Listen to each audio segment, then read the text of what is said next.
جب بندے سے گناہ سرزد ہو جاتا ہے اور وہ معافی مانگ لیتا ہے تو اللہ کو وہ بندہ بڑا ہی اچھا لگتا ہے۔ انسان کے اندر چونکہ یہ دونوں چیزیں رکھی گئی ہیں تو کبھی کبھی اس سے گناہ بھی سرزد ہو جائے گا۔ نیکی اس کی عقل، اس کا فہم، اس کا ادراک، شریعت کی رہنمائی، انبیاء کی تعلیمات اسے بتائیں گی کہ وہ نیکی کے راہ پہ چلے، لیکن کبھی کبھی بائیں سمت سے جو خواہشات اور آرزو ہے وہ بھی اس کو گھیر لیں گی اور اچانک اس سے کبھی کوئی گناہ بھی ہو جائے گا۔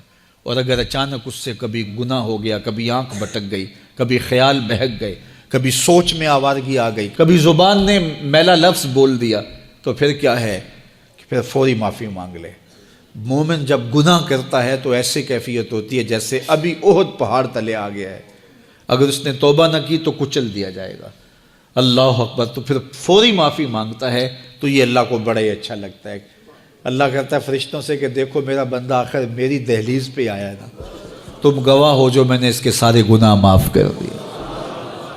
تو گناہ کے بعد جو شرمندگی ہے، دیکھیے ایک اور جملہ کہتا ہوں، نیکی کرنے کے بعد جو تکبر پیدا ہوتا ہے کہ میں بڑی نیکی کر لی ہے اور باقیوں کو بندہ حقیر سمجھنے لگتا ہے، اور اس سے کوئی غلطی سرزد ہو جائے اس کے بعد شرمندگی ہوتی ہے اور اپنے آپ کو چھوٹا سمجھنے لگتا ہے اور اللہ سے معافی مانگتا ہے، تو اس نیکی کرنے کے بعد وہ جو آپ کے اندر تکبر اور رعونت اور عجب پیدا ہوا، اس سے کہیں بہتر ہے کہ آپ سے اگر کوئی خطا سرزد ہوئی تھی تو اس سے آپ کے اندر عجز اور توبہ کا جذبہ پیدا ہوا۔ اور اللہ کو یہ بڑا پسند ہے کہ کوئی بندہ، چونکہ ممکن ہی نہیں ہے کہ جب انسان ہے اس کے اندر یہ خواہشات رکھی ہیں تو کبھی اس سے، یہ انبیاء کی ذوات ہیں جو پاک ہیں، باقی کبھی کچھ خطا سرزد ہو جائے گی، اس سے معذرت کر لے۔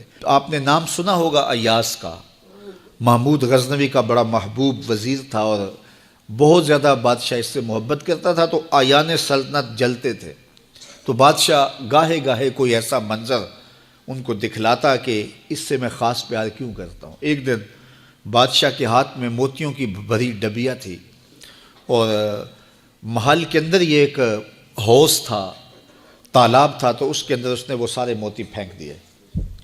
شفاف پانی اور نیچے فرش پہ پڑے ہوئے موتی نظر آ رہے ہیں، تو اس نے ایک ایک وزیر کو کہا کہ یہ موتی نکال کے لاؤ اور سنو اپنا لباس اور اپنا بدن نہیں بھیگنے دینا۔ تو سب نے کہا یہ کیسے ہوگا کہ موتی بھی تہہ سے نکال کے لائیں اور بدن بھی اور کپڑے بھی نہ بھیگیں؟ تو دوسرے کو کہا، اس نے کہا حضرت یہ کیسے ہوگا، یہ شرط ہٹائیں تو پھر میں نکال کے لاؤں۔ جب بات آئی ایاز کی تو ایاز نے فوراً چھلانگ لگا دی، موتی پکڑے، ڈھونڈے، ہتھیلی میں لیے اور کانپتے ہوئے بدن کے ساتھ بادشاہ کے سامنے پیش ہوا، حضور یہ لے لیجئے۔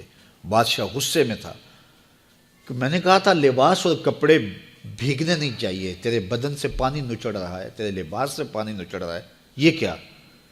تو ایاز نے ہاتھ باندھ کے کہا بادشاہ سلامت، آپ کے دو حکم تھے، ایک حکم یہ تھا کہ موتی نکال کے لانے ہیں، دوسرا حکم یہ تھا کہ کپڑے اور بدن بھیگنا نہیں چاہیے۔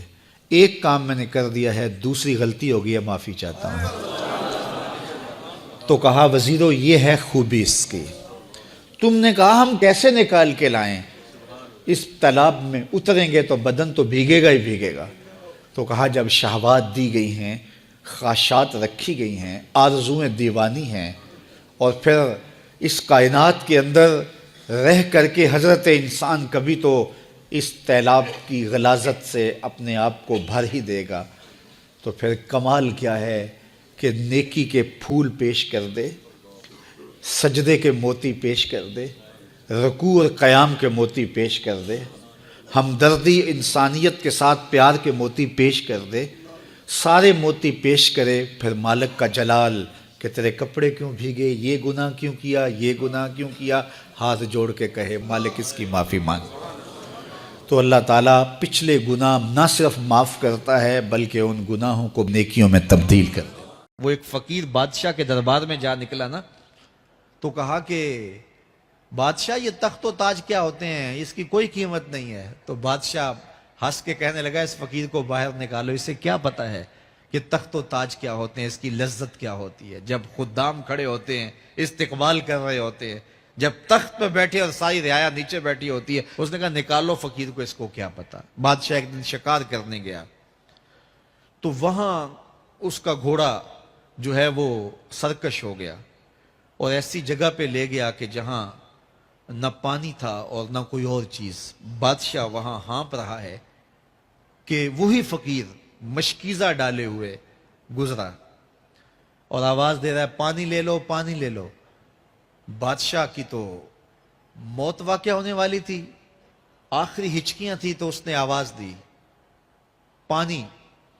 تو اس فقیر نے کہا کہ ہاں تمہارے پاس ہے کوئی قیمت پانی دینے کی؟ اس نے کہا میں بادشاہ ہوں اس ملک کا. اس نے کہا ہوتے ہوگے, مجھے غرض نہیں ہے, میں تو بیچتا ہوں پانی.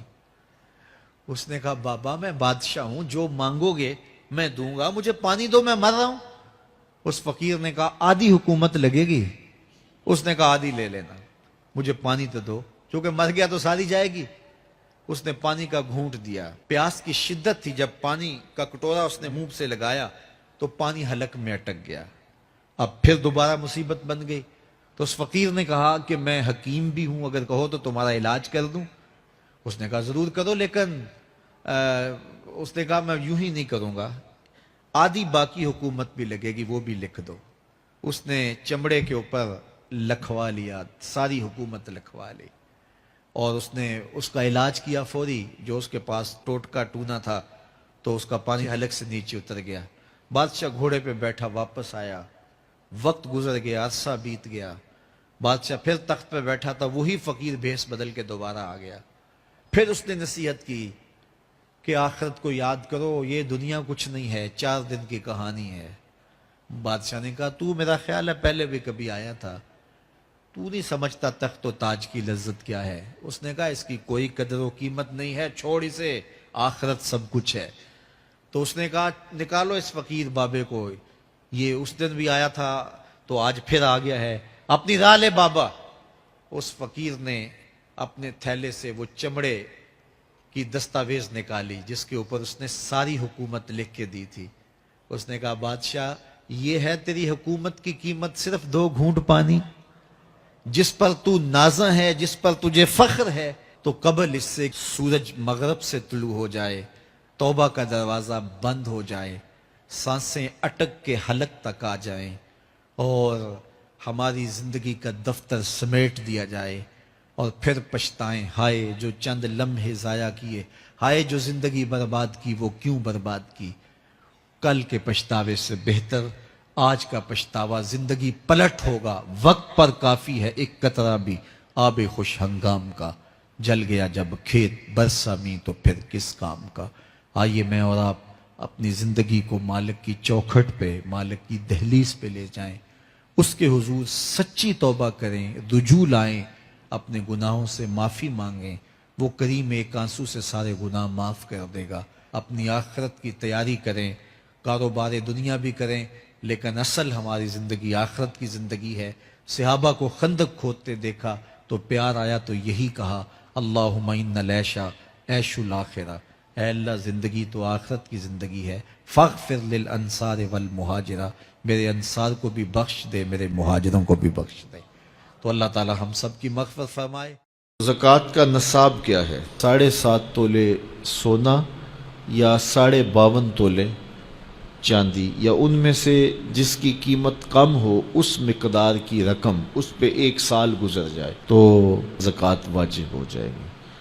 اور اگر کوئی تاخیر کرتا ہے تو گناہ گار ہوگا, لیکن اگر کوئی ایڈوانس بھی دے دیتا ہے تو زکوٰۃ اس کی بھی ہو جائے گی, کہ 2 سالوں کی اکٹھی زکوٰۃ دے دیتا ہے تو یہ بھی جائز ہوگی کہ اس نے ایڈوانس زکوٰۃ دے دی. اب زکوٰۃ کے مصارف کیا ہیں؟ زکوٰۃ کے مصارف جو ہیں وہ 8 ہیں. فقیر کو زکوٰۃ دی جائے گی. فقیر وہ ہوتا ہے جس کے پاس کچھ بھی نہ ہو, نہ گھر ہو, نہ مکان ہو, نہ اس کے پاس کوئی زر ہو, بس بالکل خالی مخالی, ایسا شخص فقیر کہلاتا ہے. تو اس کو زکوٰۃ دی جائے. دوسرا مصرف مسکین ہے. مسکین ایسے شخص کو کہتے ہیں کہ جس کے پاس اپنا ذاتی گھر تو ہے اور تھوڑا بہت کام کاروبار بھی ہے, بچوں کی روٹی روزی بھی چلتی ہے, لیکن اس کے پاس اتنے پیسے جمع نہیں ہوئے کہ وہ نصاب کی ملک تک پہنچیں. یعنی 7.5 تولے سونا یا 52.5 تولے چاندی یا ان دونوں میں سے کسی ایک کی قیمت اس کے پاس نہیں ہے تو وہ مسکین کہلائے گا، تو وہ بھی زکوٰۃ کا مستحق ہے۔ تیسرا رقاب، یعنی غلام کو آزاد کرنے کے لیے اس کو زکوٰۃ دی جا سکتی ہے تاکہ وہ اپنی قیمت دے کر کے اپنے آقا سے اپنی جان چھڑا لے۔ اور چوتھا غارم، غارم وہ ہے جو قرضے تلے دب گیا ہے اور اس کے پاس قرضہ اتارنے کے لیے کچھ نہیں ہے، تو اس مقروض کا قرض اتارنے کے لیے اس کو زکوٰۃ دی جا سکتی ہے۔ پانچواں شخص فی سبیل اللہ، فی سبیل اللہ وہ شخص ہے کہ جو اللہ کی راہ میں نکلا ہوا ہے، جو مدارس دینیہ کے طلبہ ہیں وہ بھی اس زمرے میں آتے ہیں، ان کو زکوٰۃ دی جا سکتی ہے۔ اور چھٹا شخص ابن السبیل، مسافر، مسافر کو زکوٰۃ دی جا سکتی ہے، اگرچہ وہ مالدار ہے لیکن جب وہ سفر میں آیا تو اس کے پاس کچھ نہیں ہے، تو اب وہ ضرورت مند ہو گیا، مال تو اس کے علاقے میں ہے، تو اب اس کو زکوٰۃ سے آپ مدد کر سکتے ہیں۔ اور ساتواں مصرف عامل، جو حکومت کی طرف سے زکوٰۃ اکٹھی کرنے پہ مامور ہو، تو باقاعدہ اس کی تنخواہ بھی زکوٰۃ کی رقم سے دی جائے گی۔ آٹھواں مصرف زکوٰۃ کا وہ لوگ ہیں جن کے بارے میں یہ گمان ہو کہ وہ اسلام لے آئیں گے، تو ان کی دل جوئی کر کے ان کو زکوٰۃ کی رقم بھی دے سکتے ہیں تاکہ وہ اسلام میں داخل ہو جائیں، لیکن اب اسلام غالب ہو گیا تو اس کی ضرورت نہیں رہی۔ اللہ اکبر۔